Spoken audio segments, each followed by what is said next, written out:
बिस्मिल्लाहिर्रहमानिर्रहीम। अस्सलाम वालेकुम। आज हम 10वीं क्लास की पहली पोयम अ टीनेजर्स प्रेयर पढ़ने जा रहे हैं, जो जेमोर्स ने लिखा है। जेमोर्स इसके शायर है। इसमें दो खूबसूरत वर्ड दिए गए टाइटल में, एक टीनेज और दूसरा प्रेयर। टीनेज कहते हैं जिनकी उम्र 13 से 19 के दरमियान होती है, वो टीनेजर्स कहलाते हैं। और ये बहुत खूबसूरत पीरियड होता है लाइफ का। It lies the foundation for adults. It is also called adolescence. तो ये बहुत खूबसूरत पीरियड होता है 13 to 19। और दूसरा है दुआ। दुआ तो बहुत इम्पोर्टेंट चीज़ है। अल्लाह के नबी ने फरमाया अद्दुआ मखूल इबादा। दुआ इबादत का मकसद है और दुआ खुद एक मुस्तकिल इबादत है। दूसरी जगह फरमाया अद्दुआ इस्लातुल मोमिनीन। दुआ मोमिन का हथियार भी है। जिस तरह हम हथियार से अपनी हिफाजत करते हैं ख़तरे में, इसी तरह से दुआ के ज़रिए से तमाम मसाइल का हम हल कर सकते हैं। तो चलिए, making the time more valuable, we are going forward to learn the poem warming up activities. Form group of 5 to 6 and discuss. आपको ग्रुप बनाना है। आपके पास किताब होना चाहिए समझने के लिए। किताब रखिए आपके पास में। Give a rating of 1 to 5 to each of the following. When you have to take important decisions, what do you generally do? इसमें एक सवाल किया गया है कि when you have to take important decision, what do you generally do? आपको कोई अहम फैसला लेना होता हो तो आप क्या करते हैं? तो इसके अंदर ऑप्शन दिए गए हैं क्या क्या करते हैं आप। उनमें से आपको क्लिक करना है या आप क्या करते हैं जब आपको अहम फैसला लेना होता है। जैसे कि आप 10वीं क्लास के बाद आप क्या करेंगे, आप सोच रहे होंगे, तो सब लोगों से मशवरा करेंगे कि किस में स्कोप है, किस में स्कोप नहीं है वगैरह।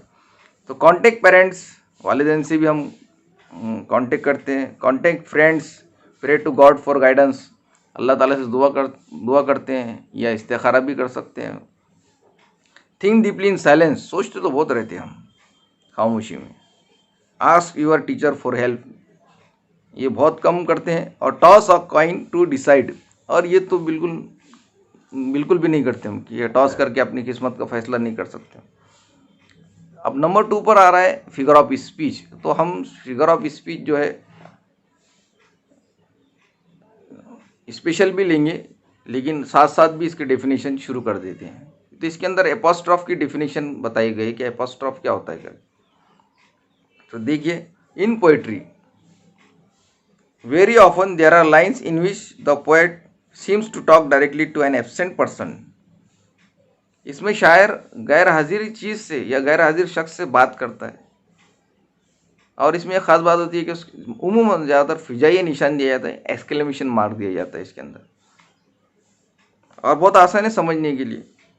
सच a tactic devised used by the poet is the figure of speech apostrophe. Twinkle twinkle little star, यहाँ शायर एक बेजान चीज़ से मुखातिब होता है, स्टार से। How you wonder what you are, बड़ी मशहूर पोएम है। Death where is the sting, है मौत तेरा डंक कहाँ है। तो स्टिंग यानी डंक, तो मौत से मुखातिब है यहाँ शायर। तो ये भी फिगर ऑफ स्पीच में एपोस्ट्रॉफ की मिसाल है। और बहुत सारी मिसाल दी गई है, लेकिन आपको कंप्लीट करना है। जैसे कि यहाँ लाइफ से मुखातिब है, ओ लाइफ हाउ, और ब्लैंक दिया गया है। तो आपको आप ज़िंदगी से आप अपने लिए किस तरह मुखातिब करेंगे, ज़िंदगी को किन बात से मुखातिब करेंगे। तो how beautiful you are, O life how beautiful you are. Dear God please make my life happy. Books, किताबें, जिसके पास किताब है वो अकेला नहीं है, और किताबें इंसान की सबसे अच्छी दोस्त है। You are my best friend. Exams, I wish, O beautiful sky. अब इन चीज़ों से आप क्या मुखातिब करेंगे, फिल इन द ब्लैंक्स में आप करिए एक्सरसाइज दी गई है। Now let's begin a teenager's period written by J Morse. चलो चलते हैं अ टीनेजर्स पीरियड को समझने की। I am going to explain the stanzas. Each day brings new beginning. There are 365 days in every year. 365 दिन होते हैं, और 365 दिन में हर दिन इंसान के लिए एक चैलेंज लेकर आता है, और हर दिन में एक नई शुरुआत करनी होती है। दिन हफ्तों में बदलते हैं, हफ्ते महीनों में बदलते हैं, महीने साल में बदलते हैं, और महीने का दिन का प्लान कन्वर्ट होता है हफ्ते में, हफ्ते का प्लान कन्वर्ट होता है महीनों में, महीनों का प्लान कन्वर्ट होता है सालों में। इस तरह हम अपनी ही प्लान को हिस्सों में बांटकर एक मुस्तकिल प्लान पर अमल करते हैं और मुस्तकिल प्लान हासिल करने में और मुस्तकिल मंजिल हासिल करने में कामयाब होते हैं। इसलिए कहा जाता है कि if you don't make your own plan you will सकम फ्रॉम अदर्स प्लान। अगर आप खुद का प्लान नहीं बनाओगे तो दूसरों के प्लान का शिकार हो जाओगे। इसलिए make your own plan and take your life be successful.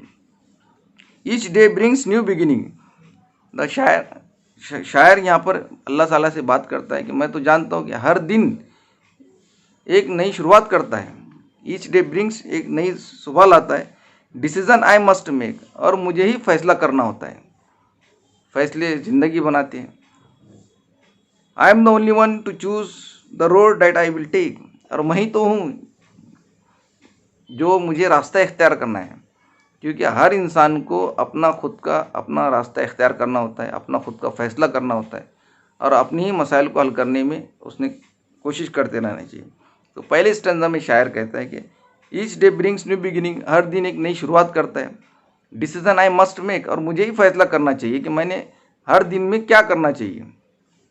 I am the only one to choose the road that I will take, अब वही रास्ता मुझे ही सेलेक्ट करना है जो मुझे इख्तियार करना है।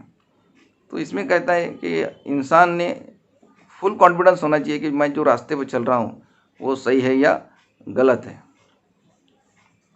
Now second stanza, I hope you understand the first stanza. I can choose to take the road of life that leads to great success.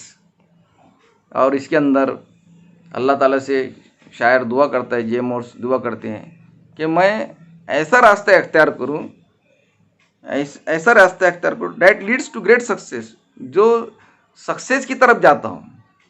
अल्लाह ताला से दुआ करता है कि अल्लाह मेरी मदद फरमा कि ऐसा रास्ता मैं इख्तियार करूं जो कामयाबी की तरफ जाता हूं। एहदिना सिरातल मुस्तकीम, अल्लाह दिखा मुझे सीधा रास्ता, कि मुझे सीधा रास्ता दिखा।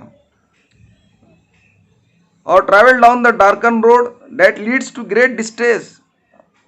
ट्रैवल डाउन, और वहाँ से मैं मुड़ जाऊँ या उतर जाऊँ। डार्कन रोड, यहाँ पर डार्कन से मुराद ये है इविल रोड, यानी गलत रास्ते पे। तो गलत रास्ते से मैं मुड़ जाऊँ जो that leads to great distress, जो परेशानी और मुसीबत की तरफ जाता है। यानी मेरी ज़िंदगी में जिस रास्ते से मुसीबत आए, नुकसान आए, परेशानियाँ आए, ऐसे रास्ते पर मैं नहीं जाना चाहता हूँ। अल्लाह मेरी हिफाजत फरमा। सिरातल लज़ीना अनअमता अलैहिम गैरिल मग़दूबि अलैहिम वलद्दालिन आमीन। और ऐसे रास्ते पर मत डाल मुझे जिस पर तेरा अज़ाब नाजिल हुआ है। इसके अंदर थोड़ा सा इसके अंदर अल्हम्दुलिल्लाह शरीफ की इशारा मिलता है। अब तीसरा स्टेंजा जो बहुत इस पोएम की जान है, इसको समझने की कोशिश कीजिए। Please open my eyes dear lord. एक आंखें खुलना एक बहुत बड़ा मुहावरा है। सभी की आंखें खुली रहती है, लेकिन आंख का खुलना यानी सब चीज़ आश्कार हो जाना, हम सही और गलत का फैसला कर पाना, इसी को आंखें खुलने से मुराद दी गई है।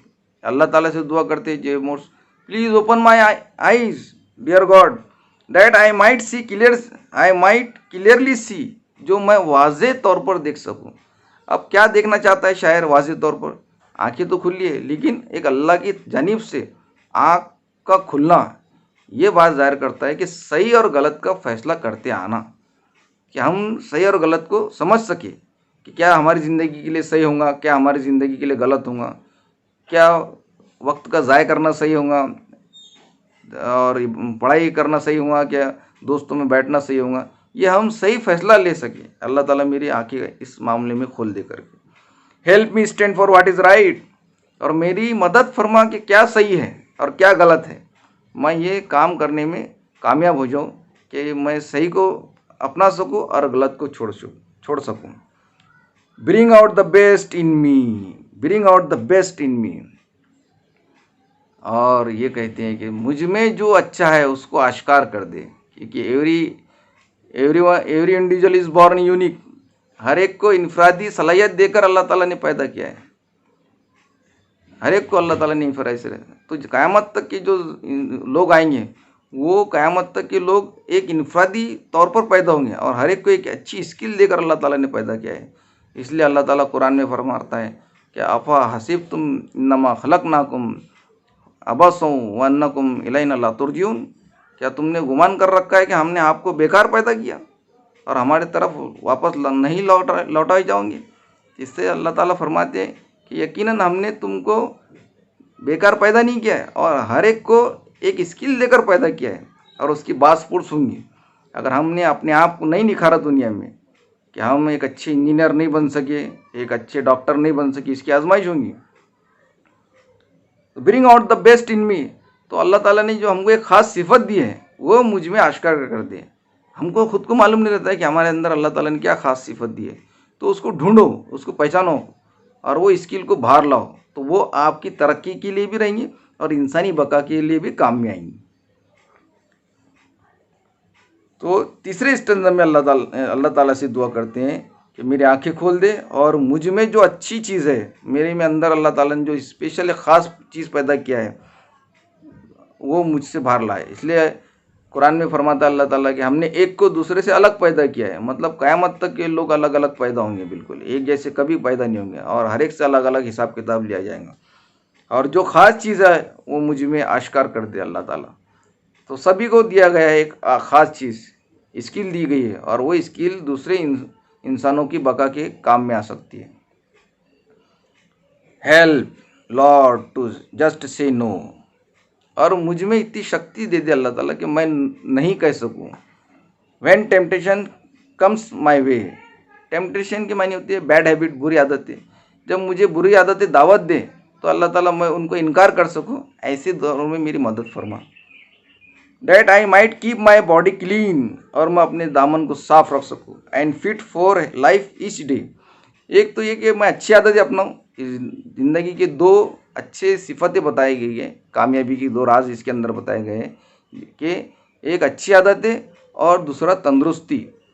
ये दो चीज़ रही तो आपको कामयाबी मिलना ही है बिल्कुल। तो तंदुरुस्ती के लिए भी आपको क्या करना पड़ता है और बुरी आदतें छोड़ने के लिए, बुरी आदतों से दूर बचने के लिए भी आपको क्या करना पड़ता है, ये आपको खुद को मालूम है। That I might keep my body clean and fit for life each day when my teenage years are over, और जब मेरे टीनेज की उम्र ख़त्म हो, I know that I will see, और मैं जानता हूँ कि मैं क्या देखता हूँ। That life is life it's very best, life बहुत खूबसूरत है। With you walking next to me, but तुमने मेरा साथ देना चाहिए, इसके बाद में भी तुमने मेरा साथ देना चाहिए करके, कि मुझे एहसास हो कि आप मेरे साथ हो। ये लाइफ एक बहुत अच्छी तरह गुजर गई है टीनेज की, अब उसी के बाद की लाइफ में भी आप मेरे साथ है करके, ये बहुत अच्छी बात हुई। मैं आपके साथ रहना चाहता हूँ, यानी तुम मेरे साथ में रहना चाहता है। तो अल्लाह ताला से आखिर में कहते हैं कि जब मेरे टीनेजर्स की उम्र ख़त्म हो तो आप मेरे साथ हो करके ऐसी दुआ करते हैं। तो बहुत खूबसूरत नज़म है, आपके समझ में आ चुकी होंगी। इसके बाद मैं आपको उसके एक्सरसाइज हल करूँगा, तो देखते रहिए और हमारे चैनल को सब्सक्राइब करना ना भूलिए ख़ास तौर से। अस्सलाम वालेकुम।